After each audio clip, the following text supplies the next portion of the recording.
Ladies and gentlemen, welcome in episode 67 of the Sports Desk. I'm Splash. He's Jack. How's it going, buddy? 67. That's a big number. I whenever I think of that number, I think of the year that the NHL expanded for the first time. So that was Also the last time the Leafs won the cup. Yeah, they haven't won a cup since 67. Unfortunate. Boo-hoo. What bums. So this also means in 14 days, we will be recording an extraordinarily nice podcast. Yes, that's true. Yeah. So also happy 420 for those that celebrate. If you don't know what 420 is, it is math. It is a French term because when you say 80 in French, you say 80, which means 420s. So that's what I mean when I say 420, not any other shenanigans. Nothing else like that. No. Nothing funny at all. No. We did actually have to, one of our segments, we were like creating a scripts and behind the scenes here. And we're like, okay, it's 420. What can we do for 420? And I'm like, I'm going to find these blazed NFL logos. And Jack is like, no, YouTube is going to demonetize us. That's a little wild. It was. Yeah. I was like, I'm not sure if we want to show these, but I don't know, because like in some states it's legal, some states it's not. I don't know, man. Just Google them. Just Google them. Highly recommended. Some of them are great. I think the Steelers one was a bong, which was absolutely hilarious. Highly recommend. If you need the link, just text me, I guess. But oh man, that was funny. So let's get into it with some hot takes. Per usual, I am way behind and I do not have the graphic, but that's okay because these takes are spicy.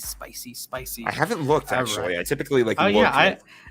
I'm on the test flight version of the app, so they're all like separated now. So we can do like one from each sport or one from a couple different sports. That's true. That's a thing now. That's exciting. I forgot. I found one. This is from Jack Mitchell.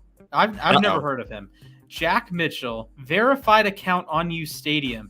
He says the United States wins the World Cup. How long ago was it that I made that take? How long ago was that? That had to have been. I don't know. It's at the top of my feed in the soccer feed. So I have the sections too, actually. Jack, explain why this Jack Mitchell guy, one of the other Jack Mitchells on the app. I know it's not you. Explain why Jack Mitchell says the United States will win the World Cup. Because they're good this year. That's really they're in a position where Taylor Twellman isn't screaming about them. So good. I think that they've definitely improved a lot. Obviously, Pulisic really helps. I don't know though. It's tough because the U.S. is like in a tough spot where they have to actually worry about qualifying this year. So it's like I'm paying so much attention to CONCACAF that it's like I can't even pay attention to the other regions because I'm just so dialed in on where the U.S. is and what they're doing. So it's like, and I also find it pretty funny how like I'm talking about Team USA, like the men's national team like this, and then I look at the women's team and they're just slapping. I forget which country it was, but like. All of them? Like 9-1 in an exhibition game, and it's just like, oh yeah, they're kicking butt as usual. Like, yeah. So. I think there's a stat that it was like the Women's World Cup, every final had featured like either the U.S., Germany, or Norway, something like that. Granted, the Women's World Cup hasn't been around as long as the Men's World Cup. That's because of the wage gap.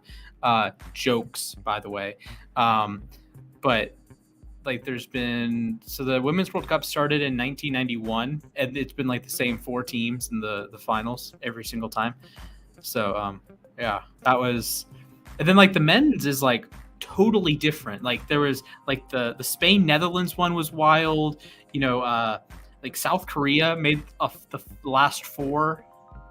Turkey finished 3rd in 2002. Oh my goodness. It's yeah. Croatia, first ever tournament they go to, they finished 3rd in 98. So I guess you can file that take under the whole like this is so bold, like you can disagree with it and you'll probably win points. So right. Yeah. I look, I'm gonna disagree with it if I haven't already. Yeah, I haven't already. So I'm going to disagree with it closer to. I want to use my points in other ways, but like I like where your head's at, and I would love to see. I would love to see the United States win the World Cup. I would love it. I'm pretty sure we would both Teets, want it he has to a happen. take that the Americans will win one of the next 3, which is pretty bold. But yeah, let's go into some football talk. Football takes rather. We have some big ones. Beekeeper EB says Greg Olsen comes out of retirement. Disagree. I think that's random. I don't know where did that come from. Yeah. Greg, there's a chance this dude might be the #1 analyst on Fox next year, and you're saying he's gonna come out of retirement. He's gonna pull what's his name, Jason Witten, and just come out of retirement. That would be that. Maybe he has some insider knowledge. I don't know. Beekeeper, inform us if you have insider knowledge. Let us know so we just don't engage with the take. But like, what if he is Greg Olsen? Flash. First of all, I just realized I can draw the hot take meter. We don't have it, but I can draw it. This is valid. I'm not sure how good of a drawing this would be, but here, I'll do my best. I'll do my best thermometer really quick for you guys. Okay. Do do do do do do. That does not look like a thermometer. Okay, I'll go on to the next take. This is from @Splash. I don't know who he is. Deebo Samuel will still be a member of the 49ers on May 1st, 2022. Agree, because if they trade him, it's going to be after the draft. Okay, I see. This is one. I think there's a lot of smoke. I don't think there's going to be a fire here. And if there is a fire, I don't think it's going to come until later. The 49ers have no reason to trade. Beautiful. The 49ers have no reason to trade Deebo. And I mentioned it on last week's show. You can go back to last week's show. I cut a clip of us talking about Deebo. And his value for every other team is going to be inflated a little bit. So I think the Niners know that, and they might say, hey, we know he's only gotten to 1,000 yards once. We know he only has X number of yards in 3 seasons, but he's worth more to you than he is to us. So the 49ers can say, hey, we want 2 firsts, right? Or we want the Tyreek Hill package, or we want the Devontae Adams package. And I think they're well within their right to do so. And I don't think he gets traded. I don't think should the Niners trade him? Yes, I think they should, but will they? I don't think they will. And I think there's a solid argument they shouldn't, because, he's a spectacular player, and you just do have the worry of you're going to have to pay him $25 million probably. And some team's going to have to pay him. That is the reality of this situation. I think we're going to have a wide receiver talk in a little bit, but we are in a weird marketplace that wide receivers, like high-end number ones, are super, super valuable, but it feels like anyone can be a wide receiver 1 almost. Yeah. Was Cooper Kupp in the conversation, even a top 10 conversation entering last year? No, I know for a fact neither of us were saying Cooper Kupp alone is going to be wide receiver 1. We thought was Deebo Samuel in a top 10 conversation last year? Going to be there. No, he wasn't. No. Was Jamar Chase? Oh, actually, I do have a Jamar Chase one. Jamar Chase might have been.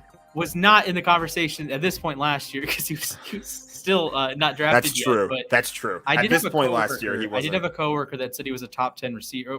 Immediately was going to be a top 10 receiver, and he hit that nail on the head.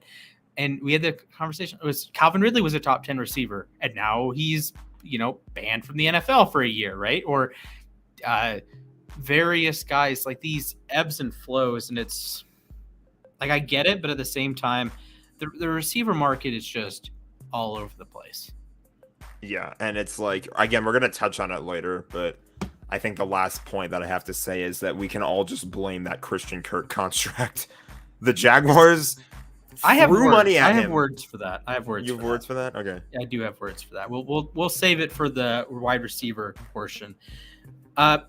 We have one more take. This is from OJ_Mahomes. He says, Zach Wilson finishes top 10 in touchdowns, yards, and completion percentage.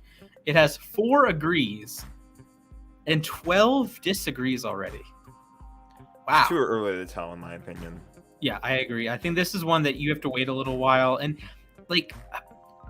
My thing is probably going to be no, and it's not even a knock against Wilson. It's just I don't think the yards are going to be there. In yards, I have not a vendetta against passing yards, but passing yards are a really poor indicator of how good a player is. Like you look, Jameis Winston has thrown for 5,000 yards in a season. Aaron Rodgers has not. That doesn't mean Jameis is better than Rodgers. It's just some offenses are more predicated on passing the ball in high volume, right? You look at like when Lamar won MVP, he had 3,100 yards passing. Did that mean he's not a top 10 quarterback because he only had 3,100 pass yards? No, that's the stupidest argument of all time. So I don't think the Jets are going to be particularly like keen on just spamming Wilson. So I don't think he's going to finish in the top 10 in yards particularly. Touchdowns, who knows? Completion percentage, also a who knows, but I certainly don't think it's a... Especially with a team like the Jets, there's just way too many unknowns too. Like you just don't know like what the team is even going to look like because the draft hasn't happened yet. So yeah, because like they could draft a wide receiver they could draft 5 wide receivers, and then maybe they'll throw the ball a lot more, and then I'd be more inclined to say, yep, they're going to be a pass heavy offense, or who knows? What if Zach Wilson will be their starter, but like what if they invest heavily in the running game and they get like Ike Ekwonu, right? Or they draft a tackle in the first round and they go heavy defense and they draft a running back in the second round or something to that effect. And you build up this rushing attack, and maybe he throws for 30 touchdowns and maybe he completes 70% of his passes, but maybe he doesn't throw for 4,500 yards, 5,000 yards. So that's that rather on good old hot takes.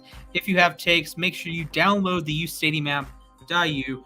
I had the hat. My hat's over there. Sorry. And my shirt's over there. Next week at this time, we will be live, but I will be prepping to go to Viva Las Vegas. So exciting times. Yeah, I hope you have fun in the draft. So are they doing that setup? I'm pretty sure they're doing that setup where like the players are like writing out on like the fountains of Bellagio. I actually don't know. I know we'll be at the Bellagio, but I'm not sure in terms of where we will be standing versus where the prospects will be. I don't know what, but I heard that was like some of their concept art. That's what they were planning for 2020. Obviously, COVID happened, so they couldn't do the draft then, so they moved it to this year. So I do remember though there was some plans about like there would be like a red carpet stage or something like that set up on the fountains of Bellagio, and the players would like take a boat out to it. So, we have breaking news. We have breaking news. Deebo Samuel breaking news. Uh-oh. He tweeted, "Reporter's job is to make stories. Only people know the truth about situation is 49ers at Tory Dandy and Deebo Samuel," with the prayer emoji. So Deebo is apparently shutting down the trade rumors. Well, I don't know how much of this is a. Somebody replied to him saying, "Your like tweets say differently, little bro." Bum, bum, bum. So that's at Giants Reborn on Twitter, just probably a fan page. I mean, I guess that works as a segue because I really don't know what's going on. Like the title of this video says that he wants out, but now apparently he doesn't want it. I don't know what's going on. Bottom line is, we think Deebo Samuel has requested a trade from the 49ers. Yeah, it looks like he has. That's what all the reporters were saying this morning. Finally, these clowns finally shared stuff with me. Great. Okay. That's probably bigger breaking news. I paid $1 for like draft cut up videos, and I just got them today. Nice. Yeah, I think Deebo definitely wants to be gone. It's such a weird situation because it's like we said earlier, we think they should trade him, but that doesn't necessarily mean they will. Right. So I don't think they will. I would argue they should because of a variety of reasons I touched on last week that like I even mathed it out. I got the Like he would have had X number of yards more if they had just used him as a wide receiver compared to using him as a running back. And he apparently doesn't want to be used as a running back. He wants to be a true wide receiver. Yeah, that was something that came out earlier. He didn't want to bounce back and forth between running back and wide receiver. I don't know. I think it's fair. I think it's fair too, because it's like too many things to do at the same time. Like it's hard enough just to learn one position, right? And then you're trying to play two in one game. He definitely played well last year. Yeah, he was really effective as a rusher. But see, I think it works. There's some players it works with. There's some players I don't think it works with. Deebo Samuel is like a legitimate star receiver. So you are actively making your receiving core worse when you put him in the backfield. Like if he runs throughout, okay, cool, right? But you put him in the backfield on like, for example, like a play action or something like that. Yeah, you're like really showing your hand. And I think that's a bit of an issue when you put him in the running as a running back. But I think for a different receiver running back, think of a Cordell Patterson, a Ty Montgomery. You're not showing your hand. You're not taking your best wide receiver and moving him into the backfield. This is the you remember when Terrell Pryor was like a wide receiver on the Browns and he had to go in and play quarterback for a little bit? He had to play quarterback? Yeah. Like I'm not. The conversation was, should he play quarterback, right? Mm-hmm. Okay. Well, it's an issue with the Browns there is Terrell Pryor's their best receiver and theoretically their best quarterback. This isn't a Cordell Stewart situation that Stewart was like a rotational wide receiver 2, wide receiver 3 guy. And then then he moves to quarterback. He still has his number one weapon. If you move Pryor from wide receiver to quarterback, he doesn't have Terrell Pryor to throw to. He has to throw to other people that aren't Terrell Pryor. This is the same issue with Deebo Samuel, is that he's the best receiver and the best running back. So you move him and you make the other position group worse. And I think it's easier to replace his production as a runner than it is to replace his production as a receiver. Because even though I think Brandon Ayuk is a very good player, he's not Deebo. And there are very few Deebos in the NFL. So if you're putting I get San Francisco wants to be creative, and that's cool. And I agree with being creative. That's a good philosophy to have, but I just disagree with the way they go about it, because you have this situation that you're wherever Deebo is, you are leaving a hole elsewhere. It's like when Quentin Nelson kicked out to play left tackle, or Joe Thuney kicked out to play left tackle when Orlando Brown was out. It's like, cool, they can do that, but do you really want them doing that? No, you'd rather have them playing guard, and you'd rather have like continuity there. And no matter how good they can be at guard, or no matter how good they can be at tackle, or no matter how good Deebo can be at running back, you're making a different position group worse. So I don't even think they know who their starting quarterback's going to be this year even. So it's like, you're not wrong. San Francisco has a lot to figure out. Yes, they do. That's why I like, so weird. Yeah, I that's why I said that I agreed with your take that they're not going to trade him by, like, what was it? What was that date that you put? May 1st. May 1st, yeah. Yeah, I don't think it's gonna happen. If it does happen, it's not gonna happen before the draft. They need time to sort it out. But it looks like, from what we're hearing, the sense is just that he's not. It's not like a money issue. It's just like he doesn't seem like he wants to be there anymore. For some reason, he doesn't want to play the same role. Doesn't want to play the same role as a wide back. They call him wide which back. I understand. But I understand where Deebo is coming from. I agree that they are tanking his value. I know there is an argument for the versatility angle, and yes, versatility is important. But when you are an alpha at something, you should be put in that situation, right? Think of, I don't know, maybe Aaron Rodgers, if he played tight end, would be an awesome tight end. But it's pointless to play him at tight end because he brings so much value as a quarterback, right? This would be like, I can't do a baseball example, but like Shohei Ohtani pitches. He brings so much value as a pitcher that you can't just make him an everyday position player. He has to be able to pitch, right? But that's more mutually exclusive, that he can do both, right? But like, I don't know, think of like if Sidney Crosby was the best goaltender in the world, would it matter because he can score points like no one else in this era? No, you probably take, a point and a half a game for 15 years, right? Or whatever it ends up being. So I agree with Deebo here. I wouldn't want to leave San Francisco because that's a very good team. Jack, I'm sure you don't want to hear any 49ers propaganda. I mean, like I said, I don't even know who their quarterback's going to be. This is a good point. They have won 6 of the last 7 against you guys. So okay, but which is the most important of those 7? Well, clearly the ones in 2020 because neither of you made the playoffs. Okay. All right. Oh man. Jeez. We could go on about that all day, honestly. Obviously the real truth is that Nick Scott hit him so hard that he stopped wanting to be there. That's it. That's the reason. Yeah, I mean, and depending on what team he goes to, he might have to play the Rams next year anyways. That's true. I make go to the Rams. There we go. That's not happening. That's not happening. Salary cap is off. You guys replace Woods, replace Beckham. You bring in Deebo Samuel. And then he can do all the wide. Well, I guess he doesn't want to be a wide back. He can be the running back. He can be the running back if Cam Akers hurts his Achilles again. Don't want to think about that. Yeah, I'd rather not either. Yeah, it's funny because I make the jokes. I'm like, oh, I posted his tweet on the app last night. I was like, he was like one of his earlier tweets. He was like, the conference is getting easier every day or something like that. And I was like, it's gonna be even easier when you're gone. He could still be in the conference though. Yeah. So he gets traded to Green Bay or something. Yeah. Oh God, if he gets traded to Green Bay, there's that would be gnarly. Adams. There's your Devontae Adams replacement. Yeah. Oh boy.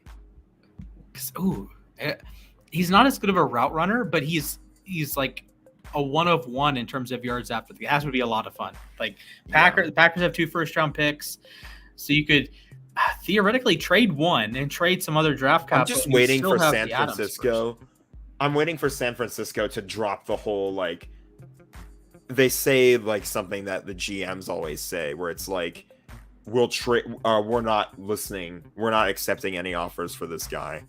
But it's like it actually means like, oh, we're not accepting it unless you make us like a deal that we can't refuse. Yeah, if you like, I think if you overwhelm them, they might trade. But I don't know. I don't think San Francisco is going to trade him. At least not now. Maybe not now. Not before the draft. Not before the draft. May 1st, he will be a 49er, and I will get my points back. So I'm going to agree with that take right now so I get points. There we go. Can I? Yeah, I should be able to. I don't know why it's not. Oh, I'm pressing the wrong button. Maybe you get it in. Maybe he's traded on May 1st. Oh, God. That would still be correct. That would be well, hilarious. He's still on May. Yeah. Yeah. As soon as it hits 12 o'clock Eastern Standard Time, Eastern Daylight Time, I am closing that take. I'm going to be up. I don't know why it's not letting me agree. That's upsetting. So, I'll be coming back from Vegas that night. That's a weird bug. I don't know how. Darn. We'll figure it out later. Anyway. All right. Should we talk about the wide receiver nonsense then, I guess? Yeah. So I know you mentioned Christian Kirk as like the big mover there. I don't think teams around the league are looking at the Kirk deal and caring much. I don't think teams are. I think it's more of a player's thing, in my opinion. That's fair. But if you're a player, I guess... Yeah, I guess you're right that if you're a player, you're going to see that Christian Kirk can make $21 million. If this guy, who's, I don't know, wide receiver 3-4 in Arizona last year, is like that might be. Yeah, he's probably better than AJ Green. Maybe I would say 2 or 3. I love me some Rondale Moore. I'd probably say Rondale Moore was good. Hopkins was hurt, which didn't help. So maybe like a wide receiver 1.5. It's like when you see somebody who's in that role where it's not supposed to be like a giant role on the team, and he's making that much. What do you say, 21 mil a year? Yeah, 21 up to 21 mil a year. That's such an overpay. Is Christian Kirk a top 30 receiver? Borderline. I don't think so. Is he a top 50 receiver? Maybe.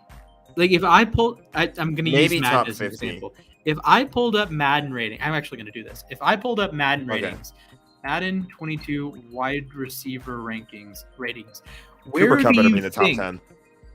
Well, yeah. Where do you think Christian Kirk is? I think he's Because- between the 40s and the 50s. Okay. Because, like, if That might be generous, though. I honestly have no idea. Madden gets weird with it sometimes. Player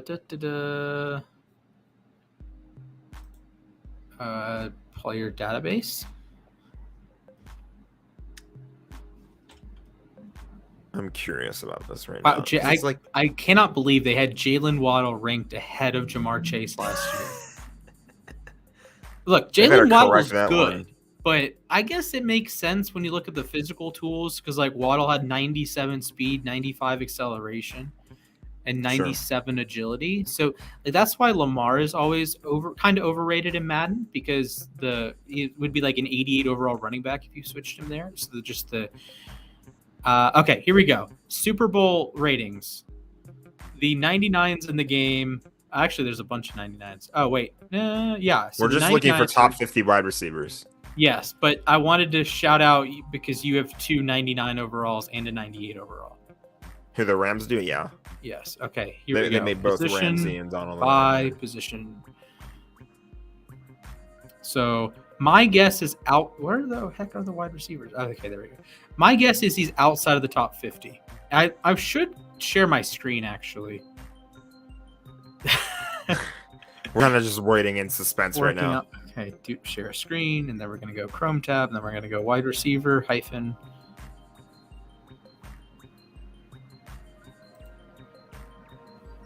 Wait for it. We're here on the Madden website. Shout out to Madden. All right, Adams 99 makes I don't top of 98. There we go. Okay, Hopkins, Hill. So that's 4, 5, 6, 7, 8, 9, 10. Why is Justin Jefferson just tied for 10th? 11. I mean, with 12, Terry McLaurin, I there's understand. Deebo, 13. Why is Thielen at 14? 15, 16. Criminally underrated, 17. AJ Brown is behind Tyler Lockett. Ugh. What is he doing that low? 18. This is turning into 19. a rant about Madden sessions. There's Odell, so there's the top OBJ. 20. Why is OBJ in the top 20? Behind Brandon Cooks. Are you kidding me? Oh, Brandon. We have another. The Rams propaganda is getting ridiculous. 21, 22. Robert Why is Woods Ridley here? Why is Deontay Johnson an 85? I can agree with that 90. Robert Woods rating. I think that's fair. 24, 25. Really? Jamar Chase? They're the same as Julio Jones? I need to have a chat with your ratings and gestures. I need to just be 27. locked Why in a is he room. the same as Marquise Brown? I need to just be locked in a room with you guys for like 5 minutes. What is this? And CeeDee Lamb? Oh my! No, Marquise Brown is not better than CeeDee Lamb. What? What are we looking for? What number are we at right now? We are at 29 with CeeDee Lamb. 30. And we're looking for Christian Kirk. Why is Cole Beasley 30? I'm starting to feel less confident that Christian Kirk's in the top 50. 31, 32, 33, 34, 35. Oh, this is a disaster. 36. Oh, Michael Gallup is so low. 38, 39. T. Higgins is so low. Oh my goodness. Like, I know there's a ton of good receivers, but this list is a catastrophe. It's a disaster, man. Why are Marquise Brown and Jamar Chase could not be further apart? Oh my goodness. So we are through the top 40. And there's Christian Kirk, our buddy, coming in at number 42. I called it. I said he would be between top 50 or between 40 and 50. He's 42. They have him better than AJ Green.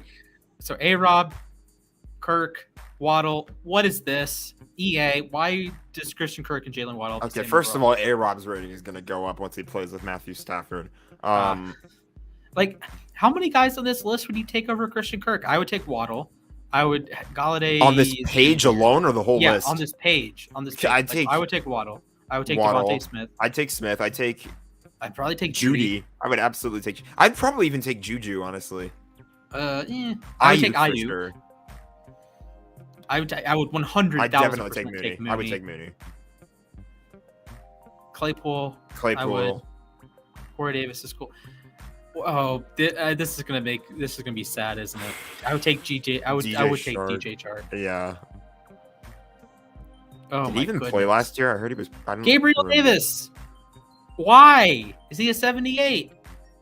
There's your boy, Me Score Easy Man. Yeah, Me Score Easy Man. Kind of sucks, but Me Score Easy Man is the greatest name ever. Russell Gage is a nice player. Sammy Watkins is overrated. Elijah Moore is a nice player. Hey, there's the GOAT, Rashad Bateman, now wearing number 7. Amon-Ra St. Brown's nice. I'm just gonna ignore that Deshaun Jackson was on that page. Super Bowl champion Deshaun Jackson.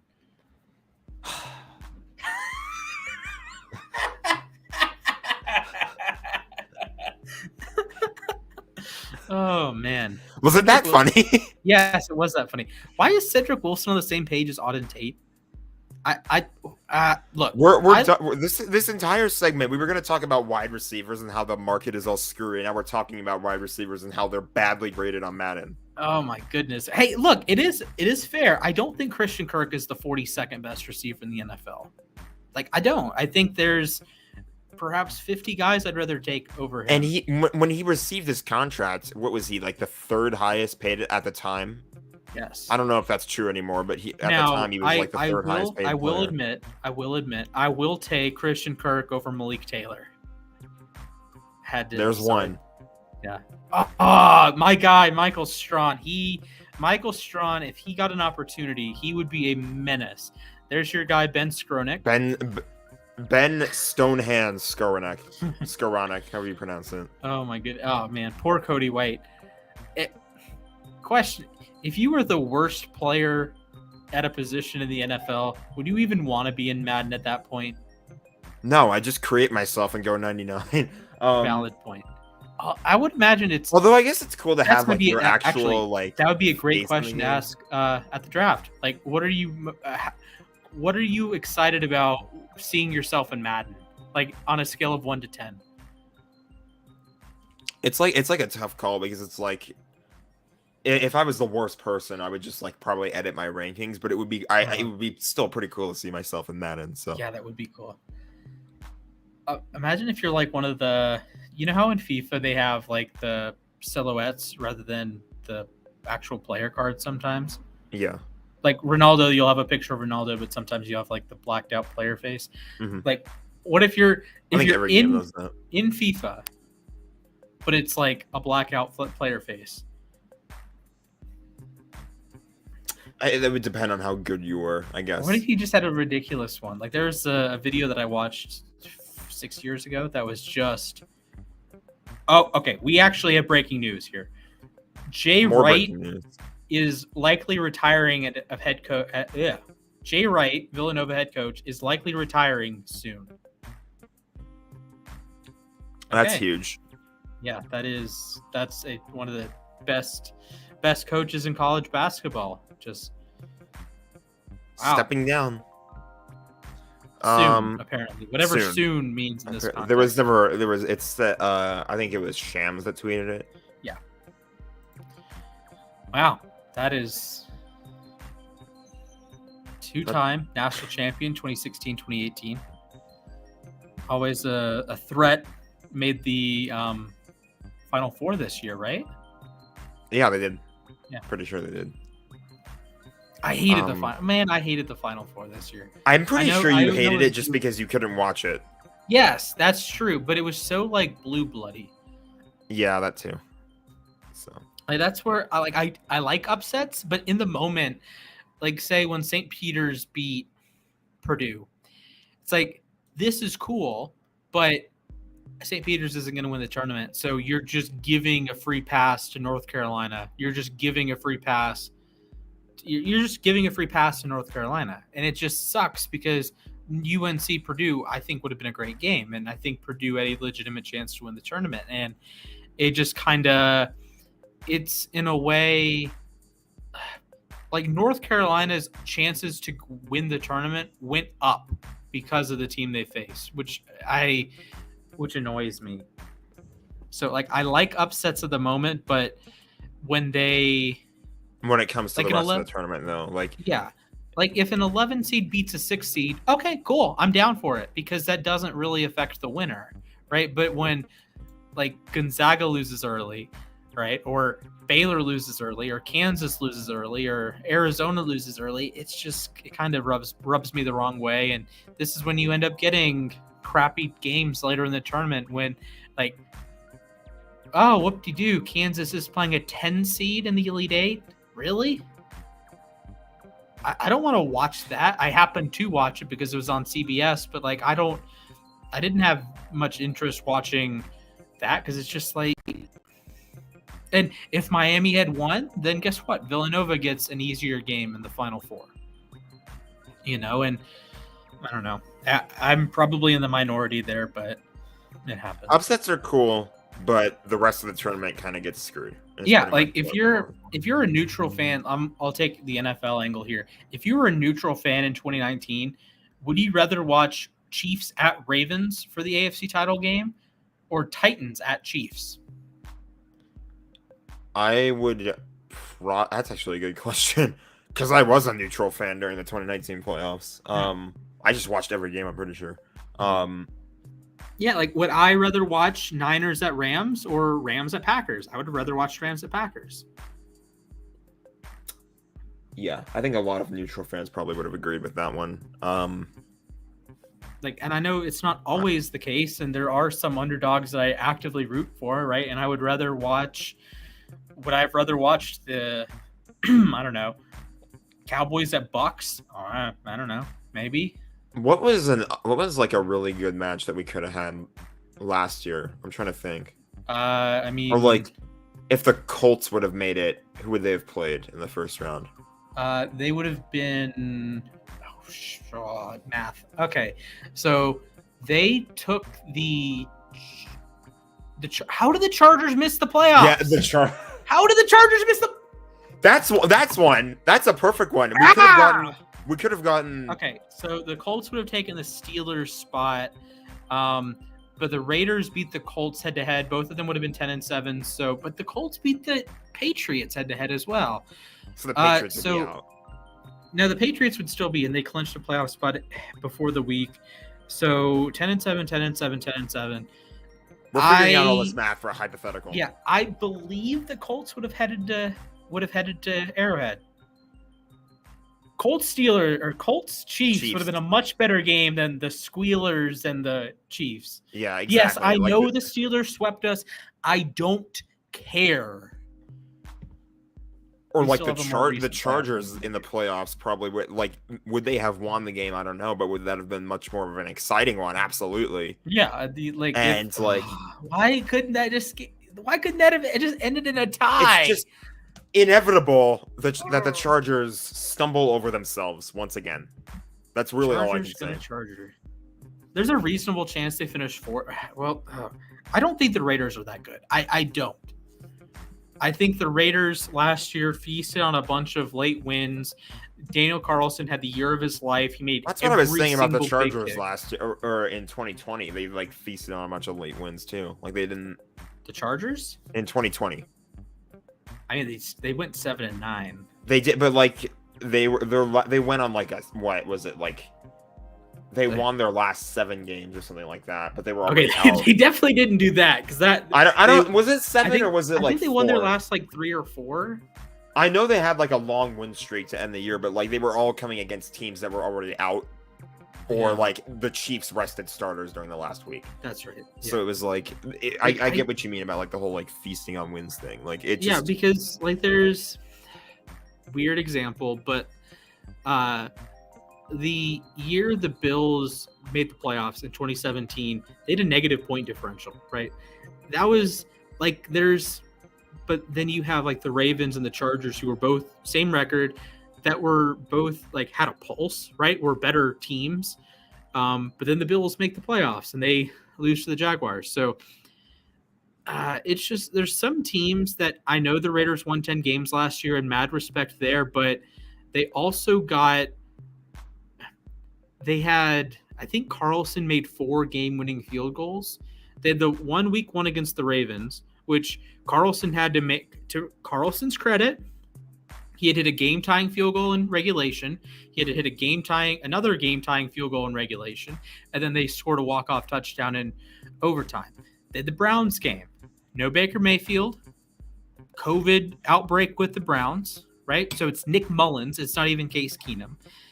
They had the total tomfoolery that happened in Week 18 against the Chargers. Like, in how many other chances? If you play that game 100 times and you go down to the overtime, how many times did the Chargers not call timeout? And that game ends in a tie. Right?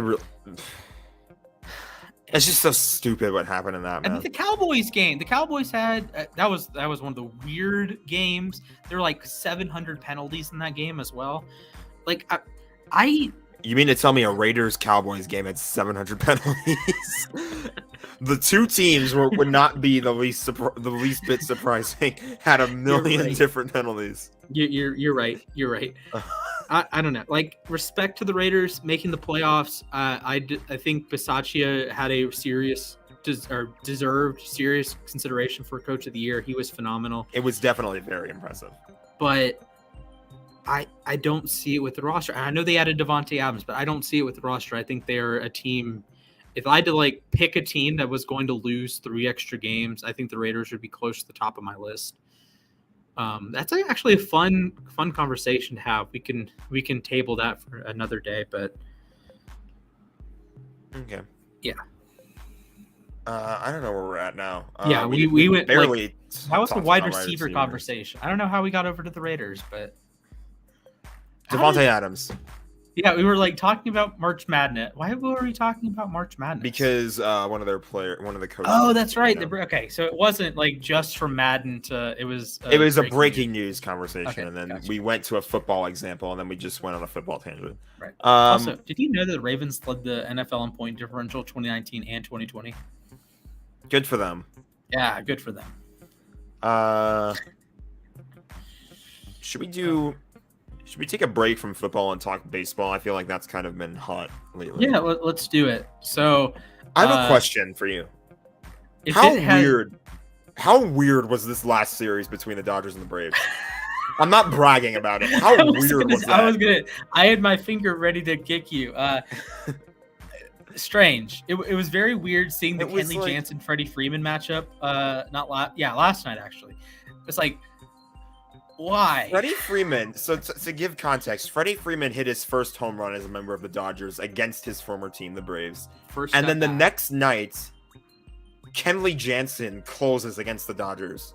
And the last batter he strikes out is Freddie Freeman. And today, Freddie homered. It's so weird. And yeah, it's bizarre. It's like Kenley Jansen was like the villain for 10 years.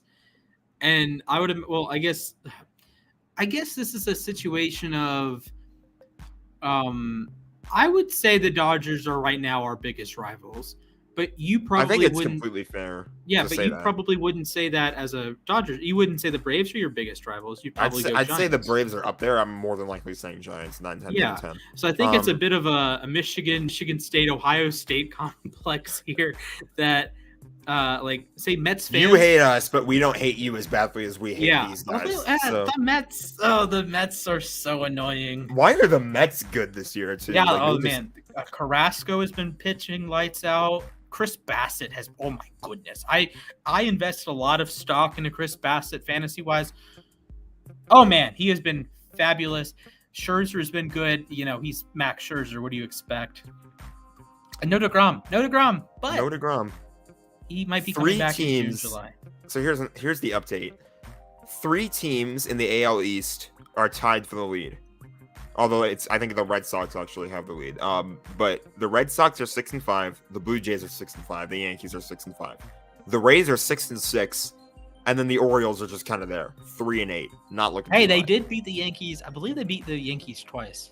I think they did too, actually. Yeah. Did a walk-off walk the one game, or was that was against Toronto? That was against Toronto. So the AL Central, the White Sox are leading at 6-4. Guardians are second at 5-5. The Royals are 4-5. The Tigers are 4-6. The Twins are 4-7.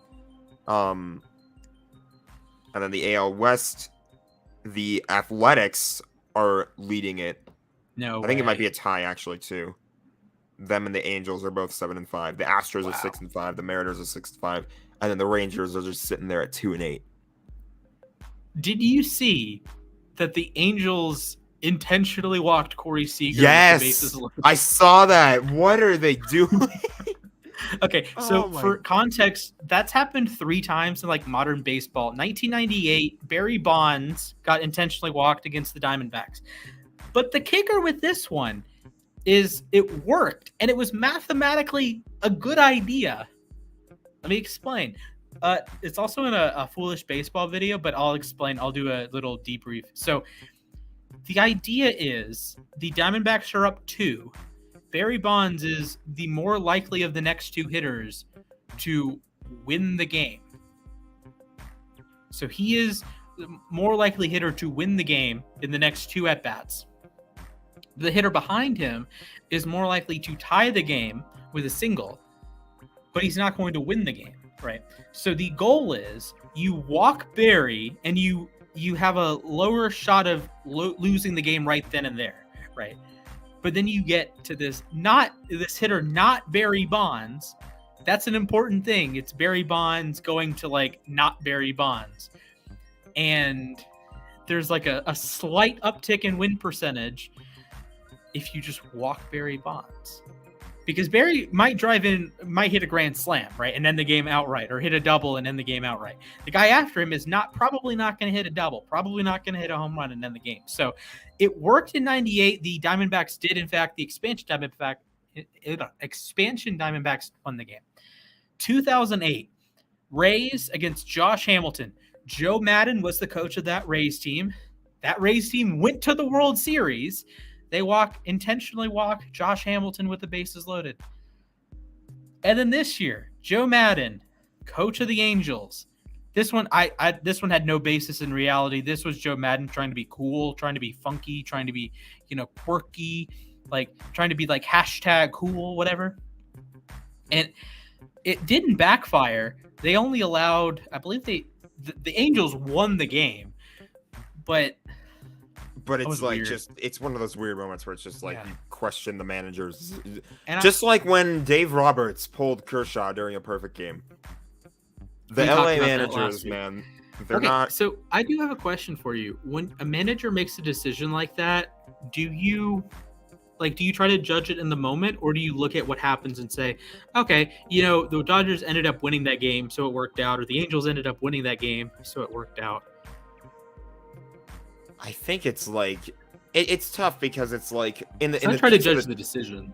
Yeah, and in the case of the Dodgers, it's a perfect game, which almost never happens. So it's like, hey, we had back-to-back no-hitter watches, because Fried was perfect through 5 yesterday, and today Gonsolin was no-hitter through 5. Oh, was he really? I didn't watch the game, but I know that they won. Yeah, I was in class during the game. So yeah, exciting times. Let me give a quick update on the NL standings really quick. Oh man, I got a stat for you today. Shohei Ohtani is the first starting pitcher to bat twice before taking the mound in any game. Let's go, Shohei. That is Attaboy. amazing. All right. They batted around. NL standings. That is. The Mets lead the NL East at 9-3. Second place, the Nationals are 6-7. The Braves are 6-8, third place. The Marlins are 4-6, and the Phillies are 5-8. I can't believe that the Nationals are second place right now. They got to play the Pirates. They had a couple games. They played the Pirates. Okay. All right, fair. They also took 2 out of 3 against us. NL Central. Cardinals are leading at 6-3. Brewers are 8-5. Cubs are 6-5. Pirates are 5-7, and the poor Cincinnati Reds 2-11. They've lost their last 9. I think they had to play like a 4-game series against the Dodgers or something like that. Was it 4 games or was it 3? Either way, I want to say 3. I want to say 3. They played us for 4 and they split and they've lost their last 9.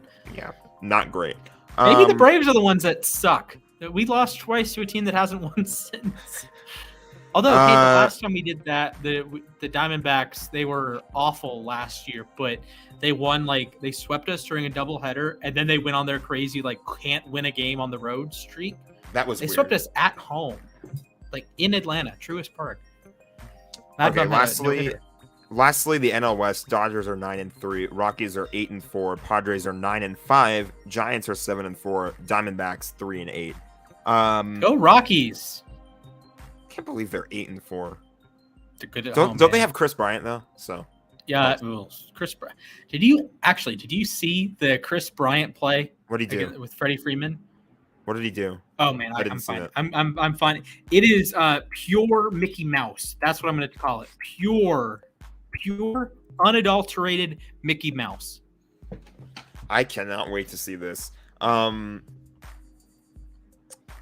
Yeah, I think the Dodgers have been on a relatively good roll. They lost.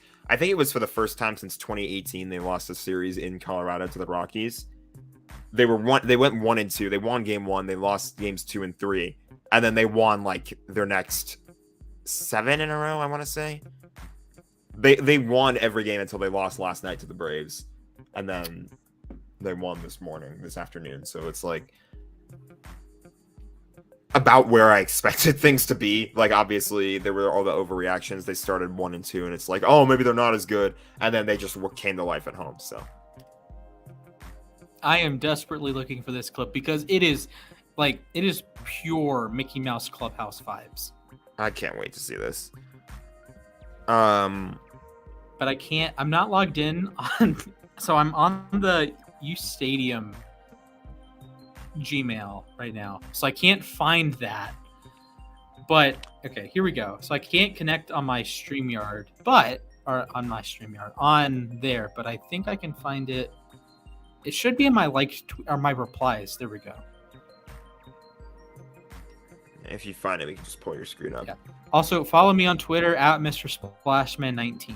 And hopefully we don't get demonetized for showing this clip. Assuming it's not an MLB clip. I don't know, actually. No, I think it's from MLB errors or some not official account. Okay, yeah. Well, hopefully. Also, if you want to be a uSTADIUM intern, we have open spots. Come join us. You can maybe even join the show too if you guys are interested. Yeah. Oh man, that'd be cool. I need Dansby Swanson to learn how to hit the baseball. That would be good. Well, not for you, but good for me. Listen, I did have a really nice catch today, though. I do want the Braves to be good. I like where this Dodgers Braves rivalry seems to be going. I think it is there. I just they might not be our biggest rivals at the moment, but I think there is definitely a rivalry there. So that's just how I see it from my perspective. That's one thing we touched on yesterday or last show, that we like the rivalries. That's one reason why we like the NHL playoffs more than the NBA playoffs. Because then you get to... here it is. I found it. Here we go. Let me know when you're ready. I'll throw it up for you. Bump it Never mind.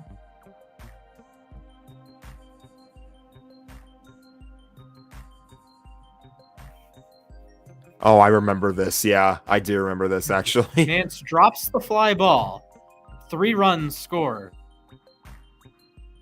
So Freddie just lifts one into left, and Bryant just totally. Yeah, Chris, you should have caught that, buddy. And now I like Chris Bryant, but you should have caught that. Man, baseball is weird. It is, but it's fun. So I guess some overreactions. Overreactions, underreactions. I think the Braves are fine. It's just it's a small sample size. Your favorite words right there. Yes, sample size. Dodgers, good. Mets, good. Surprisingly good. Yeah. Not even surprising. I guess no DeGrom, but yeah, I don't think anything too crazy. I think the AL East teams, I think they're going to separate a little bit. Rays had some weird games with Oakland. Blue Jays played the Yankees. Yankees played the Red Sox. So they're going to beat up on each other, right? So you're going to have probably deflated records than you would imagine. Baseball is such a weird sport because it's of how long the season is. It's there are teams that are 2-11 right now. The Reds are 2-11, and it's in any of the other sports, if a team was 2-11, you're not saying, oh, it's too early still. Oh, no. It's not too early with the Reds. The Reds suck. Well, yeah, they suck, but like the point is not a too early thing. The point that I'm trying to say is like in the scope of the baseball season. Like if any team had played that many games, you would not be saying it's too early anymore in any other sport. But baseball's the one where you can't if the say Rams because, start 2-11 next year. Well, that's too late. That is way too late. Imagine if we had an NFC East scenario that a team starts like 0-11 and wins their last 6 and makes the playoffs. A 6-11. Man, you'd have to draw the line. I think you have to draw the line. If you go 6-11, no playoffs for you. Yeah, I think this is why we talked about the NFL playoff system last week being kind of flawed in the sense that like you can win your division with a really bad record, but because you won the division, you're guaranteed a home playoff game. Word to the Seattle Seahawks and Carolina Panthers and Washington football team, now Commanders. All right. Well, let's get back on the football train. I heard the USFL is doing things again. They are. If I'm going to be completely honest with you, I really don't have that much faith in the spring league thing anymore. Just because, or at least the USFL anymore, just because like I've seen it fail a few times recently. Obviously we saw the AAF died out because of just bad ownership, I think was part of it. Then the XFL got screwed over with COVID. The XFL I had hype for. I had been hyped for the XFL since they announced that it was coming back. I thought it was I think they were more screwed by COVID than anything else. They were absolutely screwed by COVID. Like there's nothing else that like it had good momentum. People were paying attention to it. St. Louis was really hyped to have football back. I think the week that they were supposed to play a game, because they had been playing in the Dome. And like they were only selling tickets for the lower bowl. The Dome has like a lower bowl and an upper bowl. Yeah. And then they were going to sell tickets for the upper bowl game.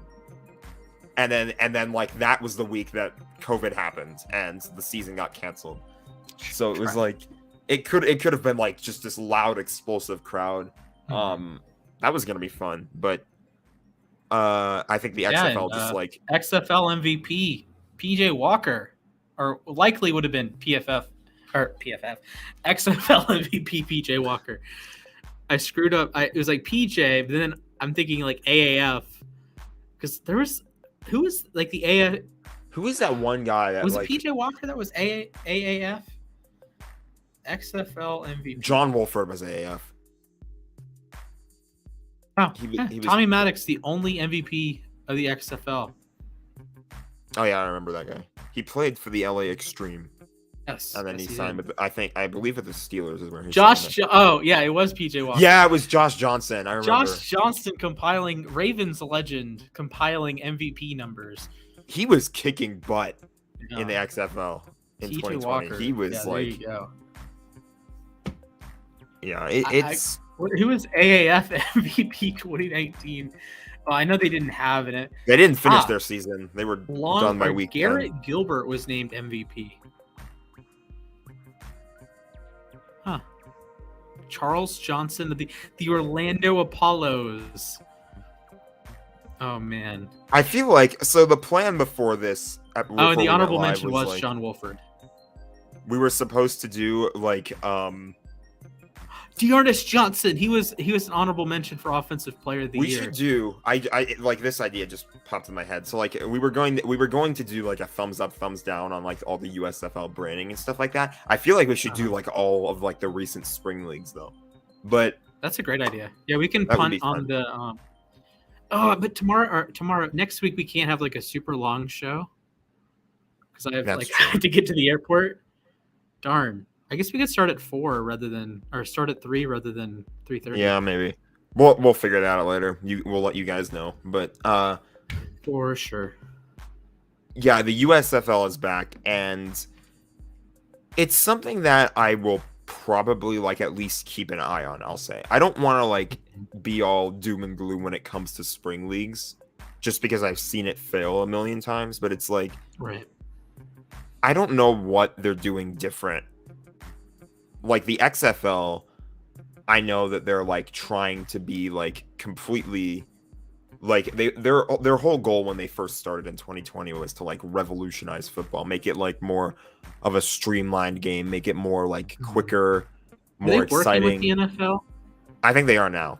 The new Okay. like when The Rock bought it and like his ownership group and or whoever, I think he's working with somebody else too, and it's like, Are Dwayne Johnson's children called Pebbles?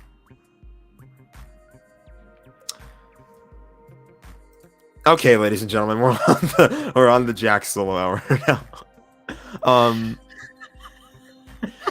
Yeah. In other words, yes. What do we think though? What do we think? USFL. Do we want to give it more time or? Yeah, I do like the idea of a spring league. I know it's going to be hard to compete with the NFL. They're not going to compete with the NFL. Let's be real here.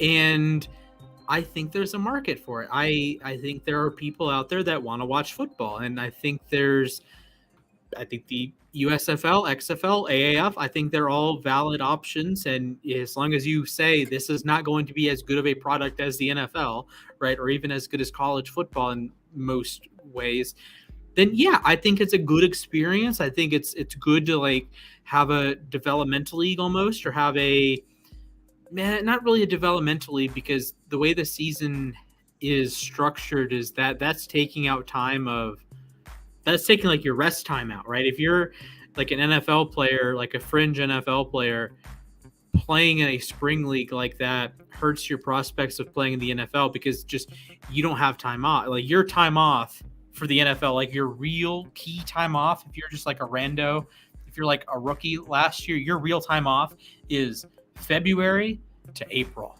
As we are recording this episode right now, there are NFL teams that have started their off-season programs. Precisely. So if you're in an NFL off-season program, you're not playing at the XFL level, and it's risky to play at the XFL level or at the AAF level. So this isn't even like a case of like AAA ball. This is a case of, I don't think you are playing. If you have any prospects of being in the NFL, I don't know how viable the XFL, USFL are going to be, because you have injury risk. You have just like time. Are you going to play a season, like play a spring season, right? And then all of a sudden, you're right back into the groove, NFL training camp, right? You don't get you don't get any rest months. You don't get a month off to just like be whatever and like pursue other interests. You have to be, let's say you go undrafted, right? You go undrafted. The spring league is over. So you have to attach yourself to an NFL roster now, right? And then maybe you get on one, maybe you don't, and then it's January, and who knows? So maybe you want to try your chances in the USFL, and maybe a February, March, April. Okay, cool. April rolls around, end of April, May starts, and you're finishing up your USFL season or whatnot, and the NFL is like, hey, we would love to have you, but you just played for 3 months. Why should we? So it might hurt players more than it helps players in that regard. Yeah. But spring leagues are fun because like football season is short. Mm-hmm. Like it's the only pro sports league. It lasts from what? August is when the preseason starts, and then February is when the Super Bowl is, and then that's it. It's essentially September to February, although the NFL has done a good job of, making it marketable year-round with the draft, with free agency. Off-season stuff, it's tough with the off-season. With for this year, after April 30th, the NFL never really goes on the back burner, but it's going to be like lower. The temperature's going down a little bit. Yeah, I can agree with that. That's like when everybody July. Just plays Madden for the year. Is pretty much when that happens. Like May, June, July, and the NFL is not really on anyone's radar. If the NFL can work out a deal and say, hey, USFL brought to you by the NFL, or if you can brand that as like the developmental league, then you expand the market there. So that'd be cool. I will say before we move on, the biggest W that I thought they were going to do was a simulcast of the game on Fox and NBC. Like I was under the assumption that they would both be doing their own broadcasts for the game. So like you could have a choice. You could say, I don't like hearing this guy, so I can switch from Fox to NBC, or I can switch from NBC to Fox. Turns out, based on what I saw happened, NBC just stole Fox's feed. So no matter which one you watched it on, you were forced to listen to the Fox guys, and it was like that's great. Actually hilarious. Not great. So. Oh man, I thought you were gonna lead in and say the best part about the USFL was Jeff Fisher. Oh no, the best. You know what the best part about the USFL was? A guy getting cut for ordering pizza instead of a chicken salad. That was no. Oh, do you remember the guy on the Seahawks that got cut when he invited a girl into the hotel? Yeah, and it was like during COVID though, so it was like they weren't supposed to. He told the girl to dress up like a player. And like, assuming that players were gonna wear like all their pads and stuff like that out into the hotel. Oh man. Oh my goodness. NFL players be wilding. The Jeff Fisher led Michigan Panthers, who were, by the way, had teammates fighting, which also happened during his last year with the Rams during training camp. I'm not going effing 7-9. You're right, Jeff. You went 4-9. You're right, Jeff. You're gonna go 4-9 and get fired, and then get replaced by arguably the greatest coach in Rams history. Arguably. No, it's respectfully, all due respect to Dick Vermeil, it's at this point a landslide. It's Sean McVay. Actually, let's be real.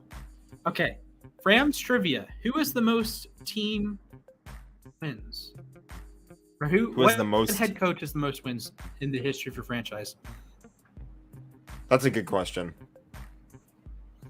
I'm currently looking at the answer. I have no idea. So it is John Robinson. Okay. Yeah, he was coached from 1983 to 1991. Just literally right before the greatest show on turf era. So. Yeah. He had 5 double-digit win seasons. He had added a 9-win season. He made the playoffs 6 times, including a trip to the NFC title game in 1989. After the Rams job, he went to USC and then UNLV. He was most recently the defensive coordinator at St. Marcos High School. So that is your John Robinson, the all-time winningest coach in Rams history. Now. Sean McVay will pass him in approximately 2 seasons. He has 55 wins. John Robinson had 75. Assuming the Rams don't just suck after winning the Super Bowl, but I'm pretty confident they won't. Also, Chuck Knox, rest in peace. He coached the Rams from 1973 to 1977, went to the Bills for a couple years, went to the Seahawks for a couple years, and then returned to the Rams for 3 uneventful seasons in 92 to 94. With the Rams, his first time, he had 5 10-win seasons. 5 10-win seasons in 5 years. It's not bad at all. That's not bad at all. No, not bad at all. Actually, better than Sean McVay, because Sean McVay had 9 wins in a season. So there you go. And McVay is actually not the winning, not the record-wise, not the winningest coach either. It's Adam Walsh, 75% wins. George Allen, Hall of Famer, 74% wins. Hampton Poole, that's a name, 70% wins. Joe Stidehar, 68% wins. And then Sean McVay, 67.9. There you go. There you go. Did you know that he has not repeated the same number of wins in a season yet? I'm pretty sure I knew that. He had 11 wins in his first year. 13. Yes. He had 11 wins year 1, 13 wins year 2, 9 wins year 3, 10 wins year 4, 12 wins year 5. Right? So what's more likely, a 14-win season or an 8-win season? Hopefully a 14. I'd like to think that. I would like to think so, they'll probably get closer to 14 than they will to 8, hopefully. But yeah, that's just where my mind is at. Okay. Now we are posting Rams propaganda in a USFL section. I think we were pretty much wrapping up the USFL talk anyway. You're not wrong. So we've actually got some playoffs happening right now live in the world of sports. I'm pretty sure there's a game in progress in the National Basketball Association. I think you're correct. I'm going to go ahead and look on NBA.com. Not sponsored. I went there to looking for the bracket. Yeah, the Nets are absolutely mollywhopping the Celtics right now. Not really. They're only up 9, but then in about 15 minutes, we have Sixers Raptors getting started north of the border. Then at 6:30 Pacific, 9:30 Eastern, we have Bulls Bucks. Woo. Also, interesting development in the West with Luka coming back for the Mavericks and Devin Booker out with the Suns. Are the Pelicans gonna upset? Excuse me. Are the Pelicans gonna? He's dying, everybody. Are the Pelicans gonna upset the Suns? I hate the hiccups. Like, I would rather the Ravens go 0-17 for 10 years than have the hiccups again. I would rather get hit by a bus than have the hiccups again. I would rather. I don't think we should make that joke considering recent events. Okay, that actually, yeah, you're right. Okay, that was. I would rather only crave Chick-fil-A on Sundays than have hiccups again.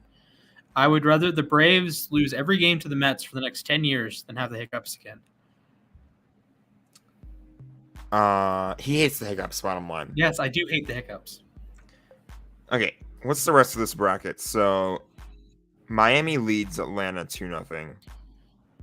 I think that's the Hawks are in a coffin there. The Sixers lead the Raptors 2-0. Same. I know the Raptors are going to be at home, and I would like to see the Raptors feed off of the home crowd energy, because I know, like, during when they won the championship, that was electric. Was ridiculous. Like, what they were calling it, Jurassic Park. Like, it was wild. Yes, that was great. That was great. They are still owned by the Cavs, though. I will say that. And LeBron. LeBronto is still a thing. LeBronto. Okay. Milwaukee leads Chicago 1-0. Exciting game tonight. I don't think the Bulls are that good. I talked about it. Actually, our show, I talked about it with you. That I think the Bulls are kind of not frauds, but they're not. They're a regular season team, not a playoff team. So I think the Bucks will win pretty quickly. Yeah. Okay. And then we touched on Boston, Brooklyn. I'm pretty sure. We mentioned that was in progress. Jason Tatum had a sick buzzer beater. That was cost me a bunch of uSTADIUM points. So that was. Wasn't there like a brief moment we had too where it was like, oh, it's not good. Never mind, it is good. Yeah, because it was. I think the hiccup was, The hiccup was how much time should be on the clock. Not that he made it obviously, but it was, should there be 0? Should there be like a tenth of a second? What should we do with the clock? So. Yeah. I know that's been a conversation before in sports. Okay. For sure. On to the West. Phoenix. Well, I guess we touched on this a little bit too, but Phoenix and New Orleans are tied at 1. I wouldn't hate to see New Orleans pull off the upset, although I do kind of want the Suns to win. Yeah, I want to see a Mavericks. I want to see the Mavericks go far with Luka, and like have that like rung on the GOAT ladder. So I think Luka is one of the greatest players. I would already have Luka in my top 75 players of all time. He is that good. Yeah. He's everything you could want in a superstar. Okay. Golden State, who I'm pretty sure I predicted to win the ship, is up 2-0 over Denver. Denver is a disaster. Look, Nikola Jokic, I think Draymond Green said it best. There are 82-game players, and then there are 16-game players. Nikola Jokic is an 82-game player. Draymond Green is a 16-game player. And then lastly, the Memphis Grizzlies and Minnesota Timberwolves are currently tied at 1. fun series, grit and grind stuff. Ja played reasonably well game 2. Anthony Edwards went bonkers game 1, so that's fun. I like that series. I think that's the best series. Boston Brooklyn, but I think that's a great series, and that's what winning basketball. The winner of that series, that's going to be a good series. The winner of that team is going to be a deserving winner. They're not coasting one over the other. Like I would argue, the Warriors are going to coast. The Suns are going to coast. Sixers, Bucks, Heat. They're going to coast, but Grizzlies, Timberwolves, that is a legit series. I think the Timberwolves are better than a 7 seed. Okay. Right, do we still believe in our brackets though? Because I think Golden State's got a shot. For sure. Yeah, my bracket's good. Okay. The only thing would be worried about is Booker. Booker's hurt and he might be out the next couple games, so like that could throw a wrench. But I had them losing to Memphis anyways, so I'm good. I think I'm good. I think your Warriors pick is looking better and better because they have found this death lineup with Jordan Poole, Clay, Curry, Wiggins, and Draymond. That is like peak Kevin Durant Warriors. It's that good. They have a net rating over 100. For those uninitiated with net rating, it is offensive rating minus defensive rating. So an offensive rating, defensive rating, it's based on number of points per 100 possessions. So usually they'll be like between 100 and 110. Well, the Warriors' difference between the two is over 100. This would be the equivalent of an NFL team having a point differential per game of 40 points. Or 30 points, right? This would be the equivalent of the Dodgers going out there and winning every game 9-0 and having a run differential per game of 9 runs. It is good, folks. Yeah, it is bonkers how good they've been together. So, yeah, I don't doubt this Warriors team. I think Warriors-Grizzlies is going to be an excellent 6 or 7 game series. So, I'm excited. Okay. Now, we're going to move on to another sport, believe it or not. We've already talked 3 different sports, now we're going to talk a 4th because the NHL season is coming down to the wire. Pretty sure we are called the sports desk. I can't That's do my true. finger right. Yeah. We are called the sports desk. I'm pretty sure we've actually touched on the 4 sports now. We're about to be touching on the 4 sports Yes. that are shown in the logo. So there you go. Okay, Sir. NHL playoffs. Let's go. The playoffs have not started yet, but they are coming down to the wire. A lot of teams have clinched. In fact, the entire East has clinched. Or they've gotten all 8 of their teams locked in, but I don't think the seeding is determined yet. So it'll be the Panthers right now are currently leading the Atlantic. Toronto's in second. We all know that they're going to blow another 3-1 lead, though.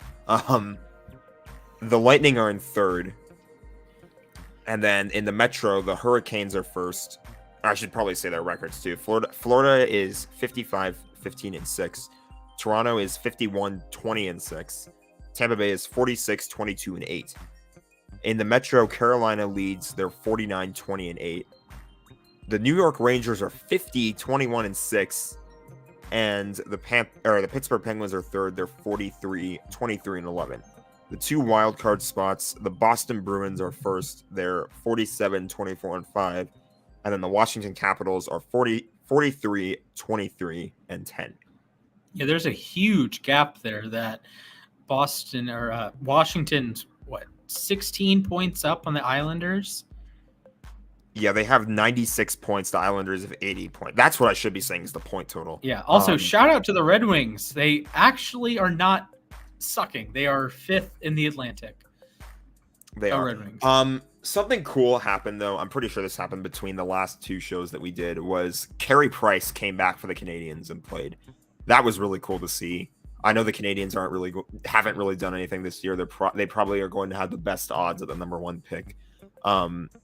But it was cool to see Carey Price back in action. I thought that was really awesome to see. Also, it was kind of also on the subject of the Islanders, rest in peace, Mike Bossy. Yes, that is true. Okay, Western Conference update. not that many teams have clinched. The race, there is a huge race going on for the Pacific Division right now. So Calgary is the first team in the Pacific that clinched. They have 104 points. They're 47, 20, and 10. Edmonton is in second, 94 points. They're 44, 26, and 6. The LA Kings are third, 41, 27, and 10. They have 92 points. In the Central, Colorado clinched. They have 116 points. They're 55, 15, and 6. Minnesota's second. They're clinched. They've got 48, 21, and 7. They have 103 points. The Blues, the St. Louis Blues, also have 103 points. They're in third. The two wildcard teams, Nashville has 93. Dallas has 91. You are hearing that right. The Vegas Golden Knights are currently outside the playoff picture. They have an 11% chance to make the playoffs, according to Hockey Reference. Canucks, 8.5%. I can't believe the Canucks are still in it, too. If they would have won last night was huge for the Kings because they beat the Ducks, and then those 2 points obviously... Sucks? Yeah. Those 2 points obviously helped them get separation over Anaheim. And then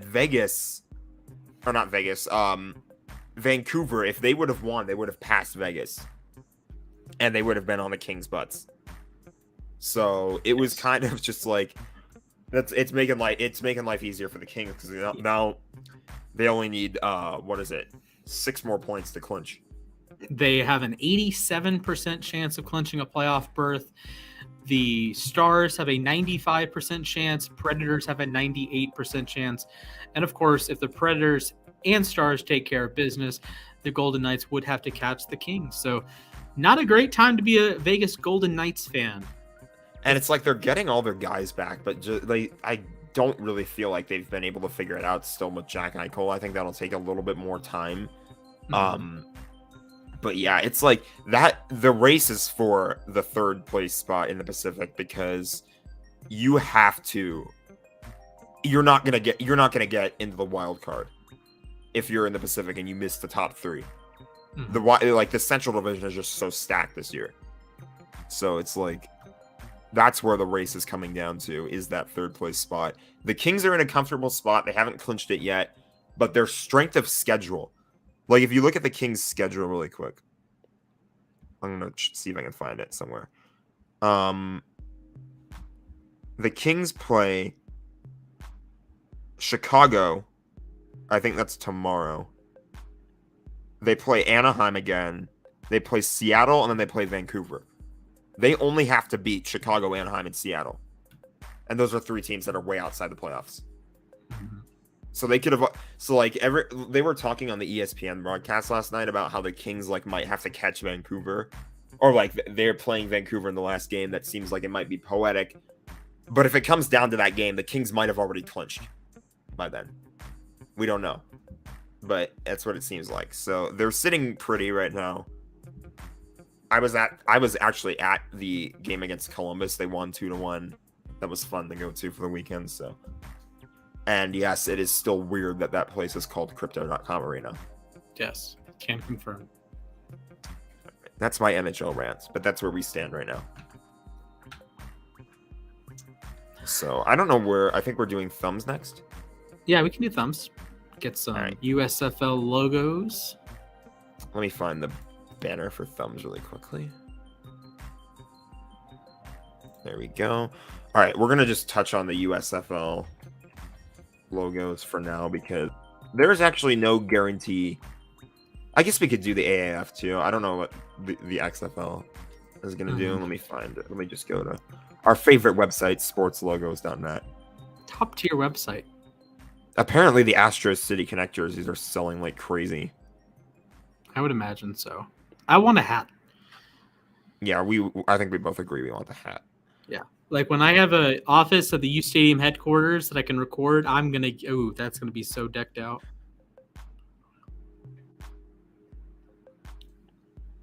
Then I don't have to worry about this lighting monstrosity in my dorm. That's true.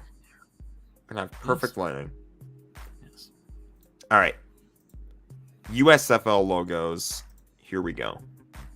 So are these the 2022s or these are the 2022s? Throwbacks? Okay. All right. I guess we could just do top to bottom. We'll start. Right. We'll go left to right. Michigan Panthers.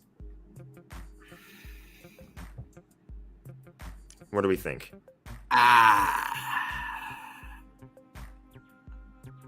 It's fine. I'm gonna say 1 thumbs down. I'm gonna give it a thumbs down. I don't like that I don't like that box that it's in. Yeah, It's trying too hard to me to be the Florida Panthers. The Florida Panthers actually have a solid logo. They do. But I like the way it's shaped, but I don't like the way this one is shaped. Yeah, it's like on a diagonal too. I think it's a little weird. Yeah. Okay, the New Jersey Generals. I feel like that logo, like the top part of it stands out better by itself. Mm-hmm. Yeah, I wish they could have incorporated the New Jersey Generals into the top rather than just have the 5 stars. Because I think the top looks great. I would say the top gets 1 thumbs up, the bottom gets 1 thumbs down because it's just like kind of generic. Yeah. And I don't think I would be able to just tell that as the New Jersey Generals just by looking at the crest. And it's not like integrated. It's almost like it's a separate. They're separate. Yeah, like they're 2 separate elements, Mm-hmm. which I guess is supposed to be the point because it's just a word mark. Right. But That's fair.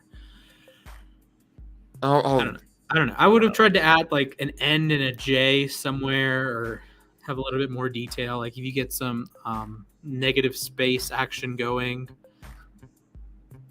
Yeah. I don't know. Or maybe have it zoomed in a little bit more and have like an N and a J squeezed into I'm the not sure pentagon. like what to give this one. The top part gets a thumbs up. Mhm. As a whole, I know we're not supposed to do like no thumbs anymore. Yeah. I would lean more towards thumbs down than thumbs up. Yeah, that's kind of where I'm leaning. Okay. Philadelphia Stars. First off, Dallas Stars ring a bell? Anyone? Yeah. Because the other, at least the other ones, well, the Panthers, I guess there's multiple Panthers, but yeah, the other teams are unique. The Stars, generic a name as you can get.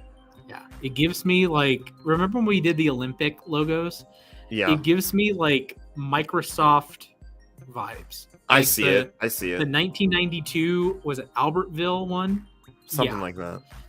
So I'm giving a thumbs down. Sorry, Philly. I do like the word mark. I like the Stars word mark. Yeah, but I think that's cool. I the like logo's that. generic. I think the logo is very generic. It's like I have friends that did dance when they were in high school and so on, and like if they did like Star Dance Studio, right, and that was their logo, I wouldn't be surprised. Yeah. So, Okay. yeah, there you go. Pittsburgh Maulers. Why is it? I don't get the Maulers connection here. Like I get Pittsburgh Steel. I also don't like the color scheme. I would rather be black and gold. I hate how like all of these logos are like warm colors except for the breakers. I don't like that at all. I'm going to go double thumbs down here. I don't like the name Maulers. I don't like the color scheme. It's not Pittsburgh at all. One thing that you haven't even mentioned bugs me about this logo, which is why I'm giving it a double thumbs down. It's asymmetrical. It looks like it's supposed to be a symmetrical logo, and then you look on the left, look at where the hammer is, and then you look on the right, and there's nothing opposite. It's just like a blank space. Like, I hate asymmetry. I don't hate that one. I don't hate that, but I get what you're saying. Like when the rest of the logo is trying to be symmetrical, and then there's one part that's off. That just pisses me off to no end. Okay, that's fair. Double thumbs down. Do better, Pittsburgh. Wow. Yeah, I think if it was like black and gold, and if it wasn't Mauler, if it was something like hammers or irons or something like that, I don't like the Maulers. Steel. There.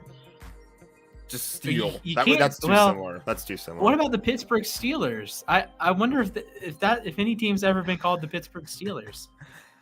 Yeah, not a whole lot of great names you can come up with there, but I do. Okay, I will give the Birmingham Stallions my first thumbs up of the segment. By the way, I'm not saying I don't like asymmetrical logos. I'm just saying that logo looks like it tries too hard to be symmetrical and that it's not. So it just fair. angers me. There. Yeah, Birmingham, I could give a thumbs up. Yeah, I don't like hate the that. horse. The horse, I think it's a solid look. Yeah, got the horses in the back. It's pretty much what Gosh. it is. It's a stallion. It's a horse. Yeah. It's not a I like- bronco.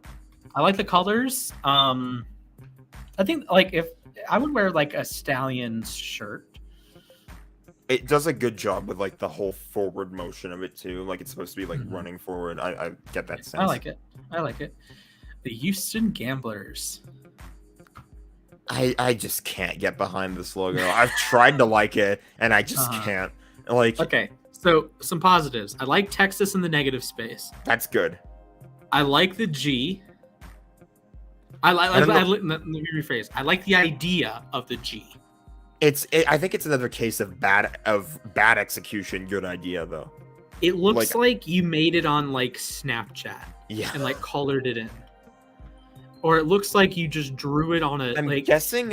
I'm guessing the star is supposed to be for where Houston is. Mhm. But that's but fine. it just feels like it's slapped in there. Yeah, that's fine. I give it a thumbs up on idea, a thumbs down on execution. Yeah, I could have been I done agree. a lot Thumbs better. up on idea. Just I'm leaning double thumbs down. I think it's the worst. I think it's Okay. up there with the Maulers as being the worst. Breakers. New Orleans Breakers. I don't know why I pronounced it like that, but I guess you could. I'm gonna give it a a thumbs up million just different because it's ways. different from the other ones. Like you mentioned with the color Applause scheme. for being different and going with a cool color scheme, not a warm Yeah, one. only one that So, doesn't have like some shade of red. I I will can say the actually- Michigan Panthers one is more brown than red, but same idea. Maulers are more orange than red, but still. It's red-ish. Yeah, run enough. I love what they've done with the branding. Like I look at their helmets and like they have like a nice curve pattern on there. Mhm. So it's I like the wave pattern is cool. I like what they're doing in that direction. Mhm. I don't know what a breaker is though. Like what is it supposed It's to be? the white part of a wave. Oh, okay. So is that like a seagull or somebody surfing? A seagull. Because it looks like Definitely somebody a trying to seagull. like you That can is interpret definitely that. not a surfer. You can interpret that as somebody falling off of a surfboard. I guess you could. It also looks like a latte art. You know what? Thumbs up. Yeah, It could I be give worse. a thumbs up. It could be I worse. like it. I think the top two are definitely Stallions and Breakers. Tampa Bay Bandits. Oh boy. This one gets a thumbs down because again, with the horse, you're stealing from the Stallions. Got the horses. The Which one came Bandits- first? The Bandits or the Stallions? I don't know. I think they all Oh came at the wait, same maybe time, the actually. Bandits are stealing the Stallions. Oh snap! That's We have an iceberg. We're gonna do a USFL iceberg. Actually, I don't know how much you're on Reddit. If we could find like I'm not on NFL Reddit. team icebergs, that would be a banger. we could I'm try. gonna I look could take a look. NFL team iceberg. Thumbs down. It could be better. It looks a little too like. Oh my goodness. Do you ugh. remember from the XFL what team was it called? The Dallas Renegades? Renegades. That logo Yes. was fantastic. I'm not saying the Bandits should have copied them per se, but they should have looked in that direction because Hey, again, the Washington Commanders copied the San Diego Fleet.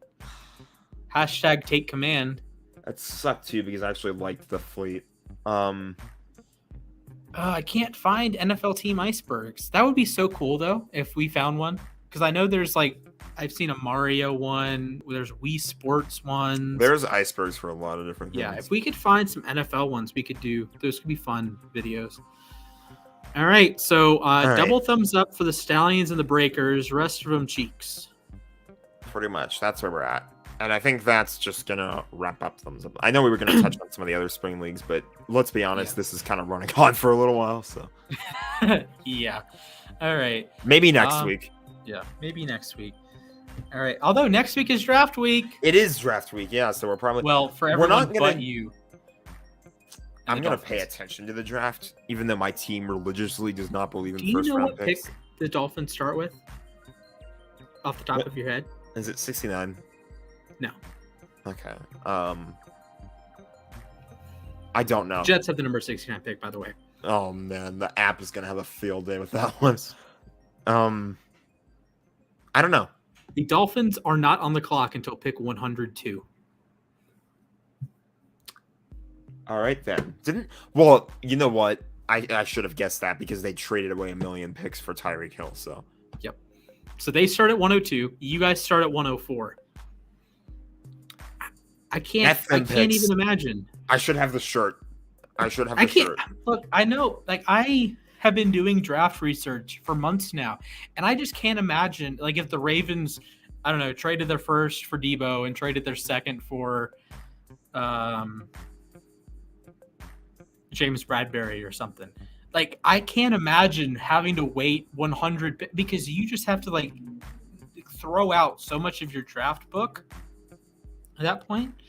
Like, it even sucks. Like, even the years the Ravens are drafting in the late 20s. Like, obviously, I much prefer drafting in the late 20s as opposed to 14. But from a fan perspective, it does suck that who's going to be on the board at 27, right? Is Bateman going to be there at 27? You know, is Patrick Queen going to be there at 28? You know, they're definitely going to be there at 14. And then you have to wait to 104, bro. I can't. Listen, it's ridiculous, but you play the game to win the game. That's all I can say. It's 100% worth it. If we showed up to the draft, if Les Snead called in from the Rams' fancy draft house that they revealed just this morning, and they didn't have their Lombardi to show for it, then it's an embarrassment, and it's like, I don't want anything to do with this anymore. Mm-hmm. But no. Yeah. They're getting the rings. Have the Rams unveiled their rings? Not yet. Okay.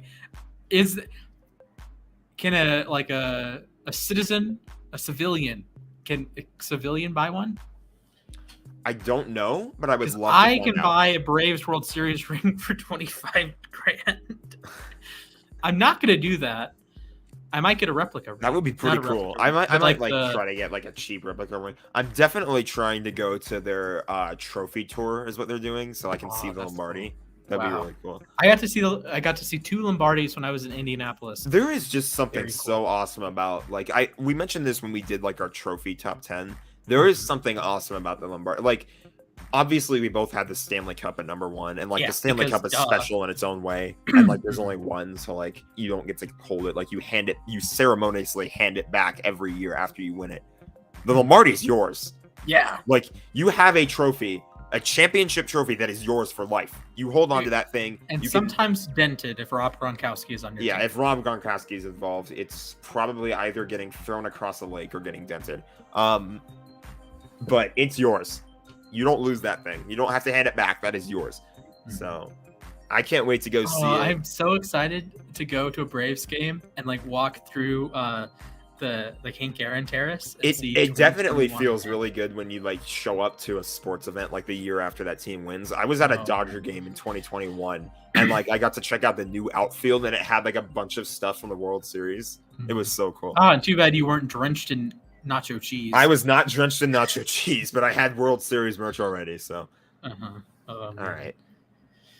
What a time to be alive, ladies and gentlemen. All right, with that said, thank you guys for watching. Make sure you like the stream, subscribe to the channel, ring-a-ding-ding, that Le'Veon bell, that notification bell, so you know when we go live, whether we're going live like this. Heck, we're doing some draft stuff. Frankie and Nick are trying to coordinate us to do like a live mock draft. We're trying to get guests on. Nick, Frankie, this is a funny one. Frankie pitched to Nick that he should do a podcast. Nick was like, no. he did straight up just say no. It's like, I get it. Although I did pitch doing a baseball podcast that was probably a bad idea. Probably not something I could realistically do every single Monday, but hey, I'm going to sign up for a baseball podcast. I did not end up doing that, as you guys can tell, but regardless, make sure you download the uSTADIUM app. If you like our show, smash that like button. You can talk to us on the app. You ask us questions. We'd be more than happy. Make a take. If you need points for takes, hit me up, hit Jack up, hit Frankie, Nick, Noah, fella. Didn't say Noah. Fella, hit fella. I think up. we've said it before. I think it's Yeah. fine. We have said it before. Like hit one of us up, hit a verified account up and say, hey, you know, I want some points to bet on this. You know, I think the 49ers are going to win the Super Bowl. Word to Jack. And I will disagree with that take, but and you'll lose points. I'm just kidding. Did you see when Commander Alex wanted 6.6 thousand points to disagree with Frankie's take? that one had me rolling, honestly. Takes are fun. We're gonna have takes are legit. It's so cool being a part of it. So yeah, with that said, thank you guys for watching, and remember, he's gonna get the magazine. Or does he have it? I do have the magazine. Super Bowl champion Aaron Donald. Trains with knives. That